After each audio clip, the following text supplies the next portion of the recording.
What's up, family? Spencer-Mack here. Today I wanted to share with you guys my current approach to training. I tend to cycle different techniques and variables, and I would like to update you where I'm at.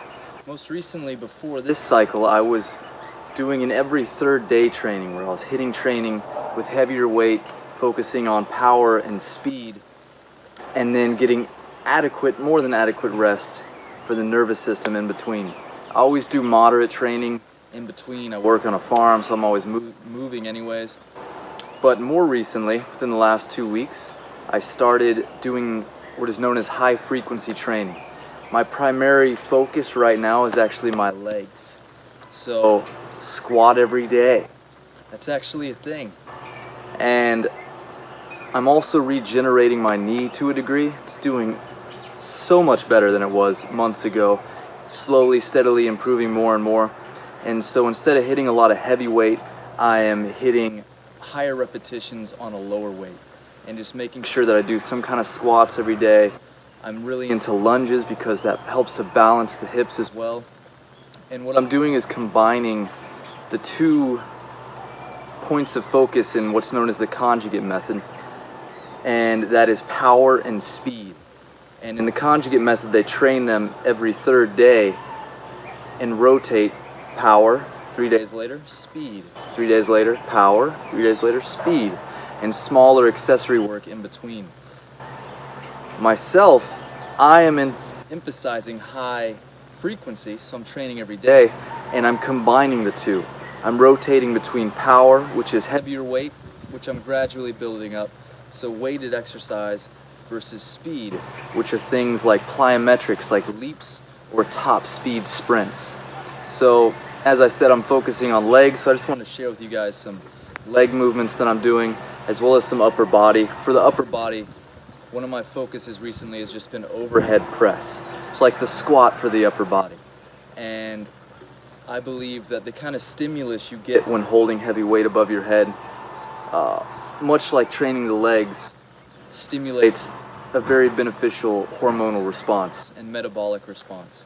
Because we know when we do those big compound exercises like with our legs and deadlifts, that it stimulates a pretty profound effect hormonally in comparison to if we were to just work isolation exercises. So I've been combining squats and overhead presses, lunges, leaps, and sprints, and just wanted to show you guys kind of an overview of what an exercise can look like. I tend to train intuitively based on how my body feels that day, and most often I train in the morning and then in the evening, where the evening is the more rigorous of the 2 training scenarios. So, welcome to the gym. It's a little messy, I know, but just to give you guys an overview of some of the toys I got to play with, we got this tower of power here. You got the pull-ups, dips, push-ups. That thing's awesome. Got a good spectrum of free weights. My favorite, the hex bar, and I've got about like 500 pounds in plates and an Olympic bar as well, a couple yoga mats. But these are my primary, oh yeah, and this guy, the kettlebell. So creativity is the name of the game when you're limited, and I can say this isn't that limited. I've expanded pretty well over the years, but yeah, here we go. I like to do the leg kicks as well as the knee raises to warm up my hips. This is later in the day, so my body's already pretty warm. The warm up in the morning is much more intricate and gradual.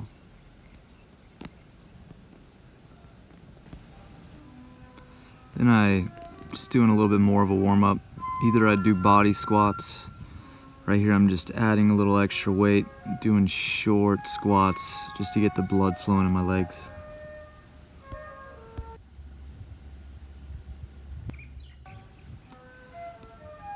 Hitting some lightweight lunges as well.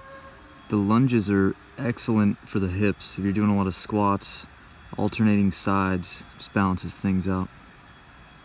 More body squats for more of a warm up. Going and sitting deepest depth, coming all the way up. After I'm warmed up, I start stacking a little more weight on, Been doing this weight here, 90 pounds, been putting in 100 reps. As I said, I've been doing higher volume, higher reps, lighter weight recently, and my knee has been very grateful for that.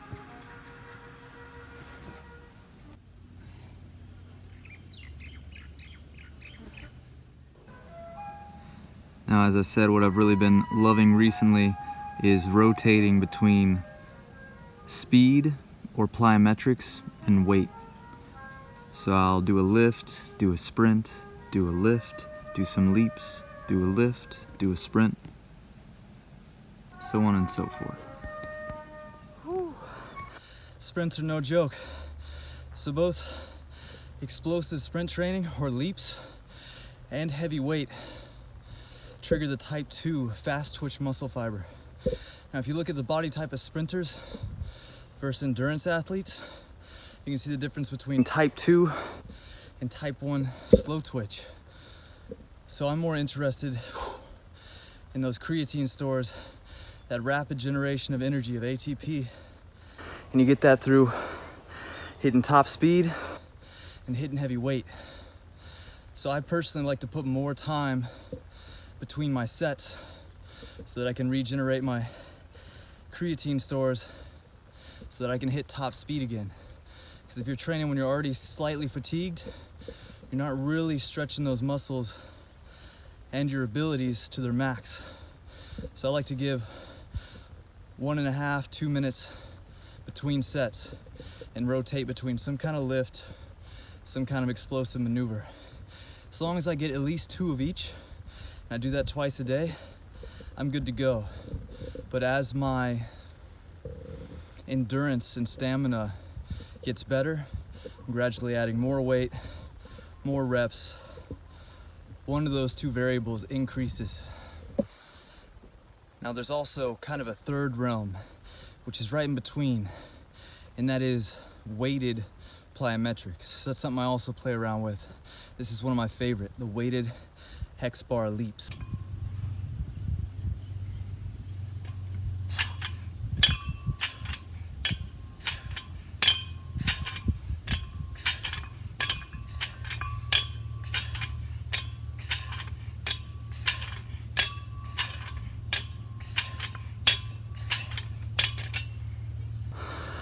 Whew. These things don't play. So as I was saying, I'm more interested in training at that top speed. So right when I start to feel that I'm losing speed in the exercise, I'll call it. I'd rather do more sets at top speed than sets with more volume where I start to slow down. I hope you guys have been enjoying the flute in the background. That's Bart jamming out. This is another one of my favorite exercises, is squat thrusters. Coming all the way down, touching your elbows to your knees, pushing your hands above your head and pushing your head out, lengthening your spine. Once again, once my body's warmed up, I'm going for speed and cutting it out once I start losing speed in the reps. And once again, really big fan of the lunges. This overhead lunge just feels so great to elongate the spine and stretch out the legs. After that warm up, I'm gonna try just one max effort attempt at 330, see how I do.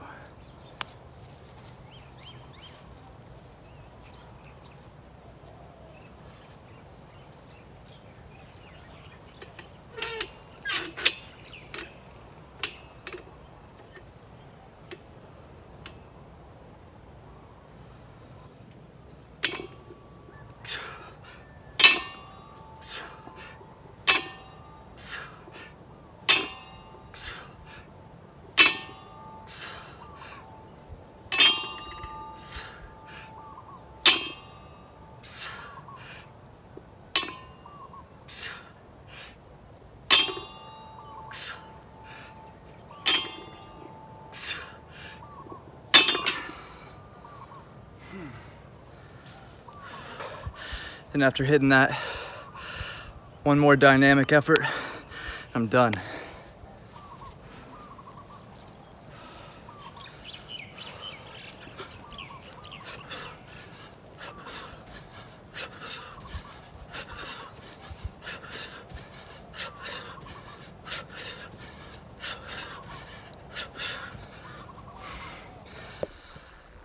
So that's that. I'm gonna seal it all in with some dynamic qigong, dynamic tension. I like to end my training with that. The idea is you really seal in the energy that you've cultivated. Some breath work, light movement, and meditation. That's how I like to end it. Awesome, guys. Sometimes I meticulously track my training, weight, repetitions, and I'm far more in the logical brain. Right now, I'm giving more into feel. You know, it's a game you're playing with yourself because the logic really makes sure that you adhere to a certain level of effort. But I like to play with those variables, and right now, I'm more into the intuitive, feeling it and just riding the edge. As I said, every day, higher frequency, something I can maintain. So that's important too, is not to push yourself too far that you can't come back the next day. Awesome, guys. Like, subscribe, share it. Any kind of questions or more different types of training you'd like to see, or videos in health in general, hit me up, let me know. I read all the comments, respond to them all, so see you guys there. Peace.